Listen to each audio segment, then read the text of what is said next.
అనూహ్యం మలుపులు తిరుగుతున్న తమిళనాడు రాజకీయాల్లో గవర్నర్ పాత్ర ఇప్పుడు కీలకంగా మారింది.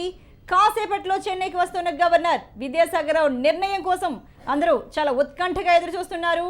ఇప్పటికే గవర్నర్ ముంబై నుంచి చెన్నైకి బయలుదేరారు. అయితే ముఖ్యమంత్రి పీఠంపై ఈ సాయంత్రానికి స్పష్టత వచ్చే అవకాశం ఉందని అంతా భావిస్తున్నారు.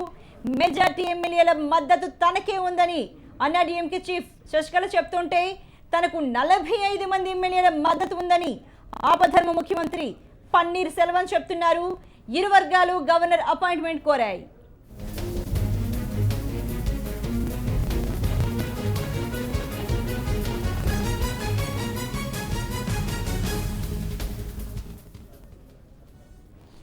తమిళనాడు రాజకీయాలు క్షణ క్షణానికి ఉత్కంఠ భరితంగా మారుతున్నాయి. శశికళ పన్నీర్ సెల్వం వర్గాలు పోటాపోటీగా క్యాంపులు నిర్వహిస్తున్నాయి. శశికళకు మద్దతిస్తోన్న ఎమ్మెల్యేలను ఇప్పటికే కల్పకంలోని ఓ హోటల్కు తరలించారు.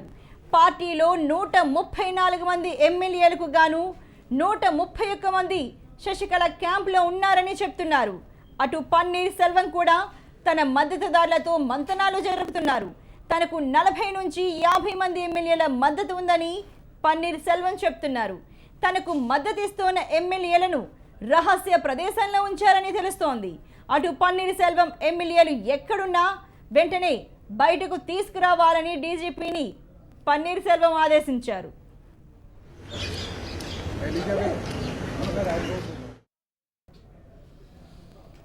గవర్నర్ విద్యాసాగర్ రావు తొలుత పన్నీర్ సెల్వంకు అపాయింట్మెంట్ ఇచ్చే అవకాశం కనిపిస్తోంది. తన చేత బలవంతంగా రాజీనామా చేయించారని ఆరోపించిన పన్నీర్ సెల్వం సభలో బల నిరూపణకు అవకాశం ఇవ్వాలని గవర్నర్ను కోరనున్నారు. సభలో బల నిరూపణ జరిగితే ఎమ్మెల్యేలు తన వైపే వస్తారని ఆయన చాలా ధీమాగా ఉన్నారు. మరోవైపు శశికళ వర్గం కూడా గవర్నర్ను కలిసి ప్రభుత్వ ఏర్పాటుకు తమను ఆహ్వానించాలని కోరనున్నారు. శశికళకు మద్దతిస్తోన్న ఎమ్మెల్యేలను ఇప్పటికే ఓ హోటల్కు తరలించారు.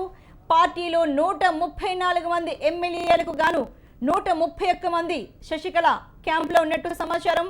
ఎమ్మెల్యేలందరితో కలిసి శశికళ రాజ్భవన్కు వెళ్లనున్నారు.